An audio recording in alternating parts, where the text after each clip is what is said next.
Implant surgery ಬರೀ ಒಂದು surgery ಅಲ್ಲ, ಮುಖ್ಯ ಏನಂದರೆ ನಮಗೆ ಮಕ್ಕಳಿಗೆ ಕಿವಿ ಕೇಳಬೇಕು ಅಂದರೆ ಮಾತು ಬರಲ್ಲ. ತುಂಬ ಜನ ಅದು ತಿಳ್ಕೊಂಡಿಲ್ಲ. ಮಾತು ಬರಲಿಲ್ಲ ಅಂತ ಹೇಳಿ ನಮ್ಮ ಹತ್ರ ಬರ್ತಾರೆ. ಸೊ ಆಗ ಅವ್ರು ಬರೋ ಟೈಮಲ್ಲಿ 4 ವರ್ಷ ಆಗಿರುತ್ತೆ, 5 ವರ್ಷ ಆಗಿರುತ್ತೆ. ಸ್ಕೂಲಿಗೆ ಹೋದ್ರಾಗ ಟೀಚರ್ ಹೇಳ್ತಾರೆ ಮಗು ಮಾತು ಕಲಿತಿಲ್ಲ ಎಷ್ಟು ದಿನ ಆದರೂ ಕೂಡ ನೀವು ಟೆಸ್ಟ್ ಮಾಡಿಸ್ಕೊಳ್ಳಿ ಅಂತ ಹೇಳಿ. ಅವ್ರು ಟೆಸ್ಟ್ ಮಾಡಿಸ್ಕೊಳ್ಳೋದು ಬಂದಾಗ ಆಗಲೇ ಮಕ್ಕಳಿಗೆ 2-3 ವರ್ಷ ಆಗೋದಿರುತ್ತೆ. ಸೊ ನಮಗೆ ಈ ಮಕ್ಕಳನ್ನ ನಾವು 1 ವರ್ಷದ ಒಳಗಡೆ ತಿಳ್ಕೊಂಡ್ರೆ ಅಟ್ಲೀಸ್ಟ್ ನಾವು ಏನಾದರೂ ಇಂಟರ್ವೆನ್ಷನ್ ಮಾಡಿದ್ರೆ ಈ ಮಕ್ಕಳು ಬೇರೆ ಮಕ್ಕಳಷ್ಟೇ ನಾರ್ಮಲಾಗಿ ಮಾತು ಕಲಿತಾರೆ, ನಾರ್ಮಲ್ ಸ್ಕೂಲಿಗೆ ಹೋಗ್ತಾರೆ, ಮೇನ್ ಸ್ಟ್ರೀಮ್ ಅಂತ ನಾವು ಏನು ಹೇಳ್ತೀವಿ. ಸೊ ಅದು ತುಂಬ ಮುಖ್ಯ. ಅಂದರೆ ನಮಗೆ ಇದು ಅವೇರ್ನೆಸ್ ಇಲ್ಲ ನಮ್ಮ ಕರ್ನಾಟಕದಲ್ಲಿ, ಇಲ್ಲ ನಮ್ಮ ದೇಶದಲ್ಲೂ ಕೂಡ. ಆಮೇಲೆ ಇನ್ಸಿಡೆನ್ಸ್ ಎಷ್ಟಿದೆ ಅಂದರೆ 4-5 ಮಕ್ಕಳು 1000 ಮಕ್ಕಳದಲ್ಲಿ ಕಿವುಡುತನದಿಂದ ಹುಟ್ಟುತ್ತಿದ್ದಾರೆ. ಹುಟ್ಟೋವಾಗಿ ಕಿವುಡುತನ ಇರ್ತಿದೆ. ಅದು ಕಿವುಡುತನ ಎಷ್ಟು ಅಂದರೆ 90%ಗಿಂತ ಮೇಲೆ ಕಿವುಡುತನ ಇದೆ. ಸೊ 90%ಗಿಂತ ಮೇಲೆ ಇದ್ದಾಗ ಈ ಮಕ್ಕಳಿಗೆ ನಾವು ಏನೇ ಮಾಡಿದ್ರು ಕೂಡ ನಾರ್ಮಲ್ ಸ್ಪೀಚ್ ಕೇಳಿಸ್ಕೊಳ್ಳೋದೇ ಇಲ್ಲ. ಈಗ ನನ್ನ ಶೋಕು ಅಂತ ನಾನು ಏನೇ ಮಾತಾಡೋದು ಬರೀ ಶಬ್ದ ಹೋಗುತ್ತೆ ಹೊರತು ಅರ್ಥ ಹೋಗಲ್ಲ ಅದಕ್ಕೆ ಮೆದುಳಿಗೆ. ಸೊ ಅದನ್ನು ತಲುಪಿದ್ರೇ ಮಗು ಮಾತು ಕಲಿಯುತ್ತೆ. ಸೊ ಅದು ನಾವು ಮಗುಗೆ ಮಾತು ಕಲಿಸ್ಬೇಕು ಅಂದರೆ ಹಿಯರಿಂಗ್ ನಾರ್ಮಲ್ ಬೇಕು. ಹಿಯರಿಂಗ್ ನಾರ್ಮಲ್ ಅಂದರೆ 20% ಕೇಳಿದ್ರೆ ಮಗು ಮಾತು ಕಲಿಯುತ್ತೆ. ಸೊ ಹುಟ್ಟಿದಾಗೆ ನಮಗೆ 90% ಹಿಯರಿಂಗ್ ಲಾಸ್ ಇದೆ ಅಂದಾಗ ಈ ಮಗುನ ನಾವು 1 ವರ್ಷದೊಳಗೆ ಕಂಡು ಹಿಡಿದು ಆಪ್ರೇಷನ್ ಮಾಡಿದ್ರೆ ಫಸ್ಟ್ ಸ್ಟ್ಯಾಂಡರ್ಡ್ವರೆಗೆ ಮಗು ನಾರ್ಮಲ್ ಸ್ಕೂಲಿಗೆ ಹೋಗುತ್ತೆ. ಸೊ ಅದನ್ನು ನಾವು ಆದಷ್ಟು ಸೊಸೈಟಿಗೆ, ಕರ್ನಾಟಕದಲ್ಲಿ, ಇಂಡಿಯಾದಲ್ಲಿ ಅಟ್ಲೀಸ್ಟ್ ಪೇರೆಂಟ್ಸ್ಗೆ ತಿಳುವಳಿಕೆ ಬಂದರೆ ಮಕ್ಕಳಿಗೆ ತೊಂದರೆ ಆಗೋದಿಲ್ಲ, ಮುಂದೆ ಫ್ಯಾಮಿಲಿಗೆ ತೊಂದರೆ ಆಗೋದಿಲ್ಲ ಅಂತ ಒಂದು ಅವೇರ್ನೆಸ್ ಪ್ರೋಗ್ರಾಮ್ ಅಂತ ಮಾಡ್ತಿದ್ದೀವಿ. ಅದರ ಹೆಸರು ಶ್ರವ್ಯ ಸಂಭ್ರಮ ಅಂತ ಹೇಳಿ. ಇದು ನಮ್ಮ ಮಾನಸ ಕಾಕ್ಲಿಯರ್ ಇಂಪ್ಲಾಂಟ್ AD ಸೆಂಟರ್ ಅಂತ ಸೆಲೆಬ್ರೇಟ್ ಶ್ರವ್ಯ ಸಂಭ್ರಮ. ನಾಳೆ ಮಾರ್ಚ್ 1ನೇ ತಾರೀಕು ಟೌನ್ ಹಾಲಲ್ಲಿದೆ. ಬೆಳಗ್ಗೆ 8 ಗಂಟೆಯಿಂದ ಮಧ್ಯಾಹ್ನ 12:30ವರೆಗೆ. ಮೇನ್ ಪ್ರೋಗ್ರಾಮ್ 10 o'clock ಇದೆ ಸರ್. ಅಂದರೆ ಮೇನ್ ಅಂದರೆ ಇನಾಗ್ರೇಷನ್ 10 o'clock. ಹೆಲ್ತ್ ಮಿನಿಸ್ಟರ್ ಬರ್ತಿದ್ದಾರೆ, ಗುಂಡೂರಾವ್ ಸರ್, ಮತ್ತು ಶಾಲಿ ರಜನೀಶ್ ಮೇಡಮ್ ಬರ್ತೀನಿ ಅಂತ ಹೇಳಿದ್ದಾರೆ. ಬಟ್ ಅವ್ರ ಅನುಕೂಲ ನೋಡ್ಕೊಂಡು, ಮತ್ತು UT ಖಾದರ್ ಸರ್ ಬರ್ತಿದ್ದಾರೆ, ಮತ್ತು department of health and family ವೆಲ್ಫೇರಿಂದ ಕಾಕ್ಲಿಯರ್ ಇಂಪ್ಲಾಂಟ್ ಸಂಬಂಧಪಟ್ಟ ಆಫೀಷಿಯಲ್ಸು ಬರ್ತಿದ್ದಾರೆ.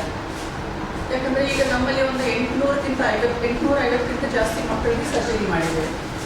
ಈ ಮಕ್ಕಳು 8 ತಿಂಗಳ ವಯಸ್ಸಿಂದ 89 ವಯಸ್ಸಿದವರೆಗೂ ಮಾಡಿದ್ದೀವಿ.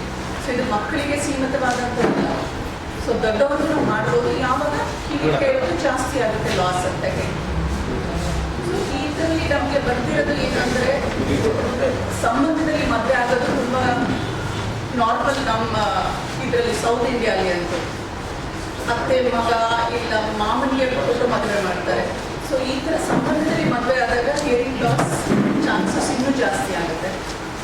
ಸೊ ಎರಡನೇದು ಅಂದರೆ ಮಗು ಹುಟ್ಟಿದಾಗ ತುಂಬ ತೂಕ ಕಡಿಮೆ ಇದ್ದರೆ ಆವಾಗ ಹಿಯರಿಂಗ್ ಲಾಸ್ ಚಾನ್ಸಸ್ ಜಾಸ್ತಿ ಆಗುತ್ತೆ.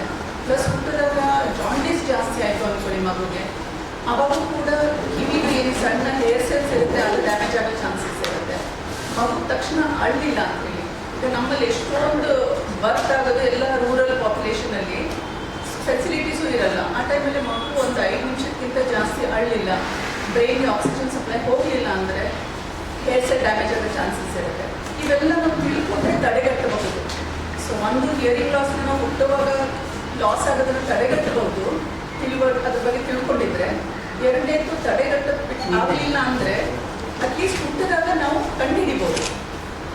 1 ದಿನದ ಮಗುವಲ್ಲೇ ನಾವು ಒಂದು ಸಣ್ಣ ಪ್ರೋಬ್ ಹಾಕ್ಬಿಟ್ಟು ಫೋಟೋಕಾಸ್ಟಿಕ್ ಎಮಿಷನ್ ಅಂತ ಟೆಸ್ಟ್ ಇರುತ್ತೆ. ಮಗು ಮಲಗಿದ್ದಾಗ ಜಸ್ಟ್ ಕಿವಿಯಲ್ಲಿ ಒಂದು ಹಿಂಗೆ ಪ್ರೋಬ್ ಹಾಕ್ತೀವಿ, ತಕ್ಷಣ ನಮಗೆ ಗೊತ್ತಾಗುತ್ತೆ ಮಗು ಕೇಳಿಸ್ಕೊಳ್ಳುತ್ತೋ ಇಲ್ವೋ ಅಂತ. ಮಗು ಕೇಳಿಸ್ಕೊತಿಲ್ಲ ಅಂದರೆ ಇನ್ನೊಂದು 15 ದಿನ ಬಿಟ್ಟು ಮತ್ತೆ ರಿಪೀಟ್ ಮಾಡ್ತೀವಿ. ಗೊತ್ತಾಯಿತು ಅಂದರೆ 1 ತಿಂಗಳಲ್ಲಿ ನಾವು ಫಾಲೋ ಅಪ್ ಮಾಡಿ ಇನ್ನೊಂದು ಪರೀಕ್ಷೆ ಮಾಡಿ ನಮಗೆ 100% ಗೊತ್ತಾಗ್ಬಿಟ್ಟು ಈ ಮಗುಗೆ ಎಷ್ಟು ಲಾಸ್ ಇದೆ, ಈ ಮಗುಗೆ ನಮಗೆ ಹೆಲ್ಪ್ ಮಾಡಬೇಕಾಗತ್ತೆ ಅಂತ. ಸೊ ಅಷ್ಟು ಲಾಸ್ ಇದೆ ಅಂತ ಕಳಿಸ್ಮೇಲೆ 6 ತಿಂಗಳಲ್ಲಿ ನಾವು ಹೇಳ್ತೀವಿ ನಮ್ಮ ಪ್ರಾಕ್ಟಿಕಲ್ ಎಕ್ಸ್ಪೀರಿಯನ್ಸಿಂದ 14 ವರ್ಷದಿಂದ ನನಗೆ ಕಾಕ್ಲಿಯರ್ ಇಂಪ್ಲಾಂಟ್ಸ್ 1000ಕ್ಕಿಂತ ಮೇಲೆ ಮಾಡಿದ್ದೀವಿ. ಬೇರೆ ಕಡೆ ಹೋಗಿ ಮೆಂಟಲ್ ಸರ್ಜನ್ ಥರ ಕೆಲಸ ಮಾಡಿದ್ದೀವಿ. 1 ವರ್ಷದೊಳಗೆ ನಾವು ಇಂಪ್ಲಾಂಟ್ ಮಾಡಿದ್ರೆ ಆ ಮಗುಗೆ ಗ್ಯಾಪ್ ಕವರ್ ಮಾಡೋದು ಕಮ್ಮಿ ಇರುತ್ತೆ. ನಾರ್ಮಲ್ ನಾವು ನೀವು ಹುಟ್ಟದಾಗಿಂದಲೇ ಕೇಳಿಸ್ಕೊತಿದ್ವಿ, ನಮಗೆ ಅದು ಎಷ್ಟು ಗ್ಯಾಪ್ ಇದೆ ಏನು ಅಂತ ಗೊತ್ತಾಗಲ್ಲ. ಯಾವ ಮಕ್ಕಳಿಗೆ ಕೇಳಿಸ್ಕೊಂಡಿಲ್ಲ ಅಷ್ಟು ವರ್ಷದ ಗ್ಯಾಪ್ ಇರುತ್ತೆ ನಮಗೆ ಎಲ್ಲಿ ವಾಪಸ್ ಕೊಟ್ಟಾಗ. ಆ ಗ್ಯಾಪ್ ಕವರ್ ಮಾಡಿ ಪ್ಲಸ್ ಮುಂದೆನೇ ಹೋಗಬೇಕಾಗುತ್ತೆ. ಸೊ ನನಗೆ every day is important in listening, especially ಮೊದಲು 1 ವರ್ಷ 2 ವರ್ಷದಲ್ಲಿ ಹುಟ್ಟಿದ ತಕ್ಷಣ ಮಕ್ಕಳಿಗೆ. ಸೊ ಅದನ್ನು ನಾವು ಆದಷ್ಟು ಅವೇರ್ನೆಸ್ ಕ್ರಿಯೇಟ್ ಮಾಡೋಣ ಅಂತ ಹೇಳಿ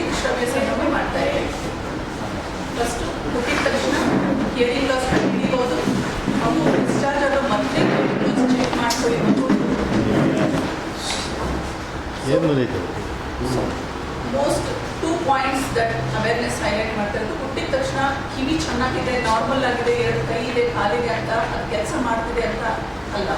ಅದು ಕೆಲಸ ಮಾಡ್ತಿದೆಯೋ ಇಲ್ಲೋ ಅಂತ ತಿಳ್ಕೊಳ್ಳೋದು ತುಂಬ ಮುಖ್ಯ ತಾಯಿ ತಂದೆ ಪೋಷಕರಿಗೆ. ನಾವು ಡಾಕ್ಟರ್ ಆಗಿ ನೋಡ್ತೀವಿ, ಕಿವಿ ಇದೆ, ಎಲ್ಲ ಇದೆ ಹೇಳ್ತೀವಿ, ಬಟ್ ನಾವು ಕೇಳಿಸ್ಕೊತೀವಿಯೋ ಇಲ್ಲೋ ಅನ್ನೋದು ಅದು ಮ್ಯಾಂಡೇಟರಿ ನಮಗೆ.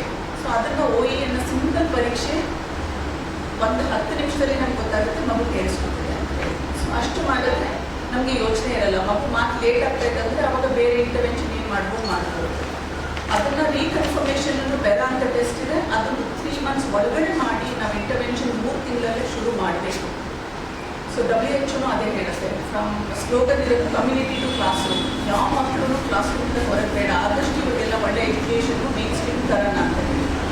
ಸೊ ಅದು ಯಾವಾಗ ಸಾಧ್ಯ ಅಂದರೆ ನಾವು 90%ಗಿಂತ ಜಾಸ್ತಿ ಲಾಸ್ ಇದ್ದರೆ 1 ವರ್ಷದ ಒಳಗೆ ನೀವು ಆಪರೇಷನ್ ಮಾಡಿದ್ರೆ ಮಗು ಕೇಳಿಸ್ಕೊಂಡ್ರೆ ಕಾಕ್ಲಿಯರ್ ಇಂಪ್ಲಾಂಟೇಷನಿಂದ ಅದು ಸಾಧ್ಯ ಆಗುತ್ತೆ.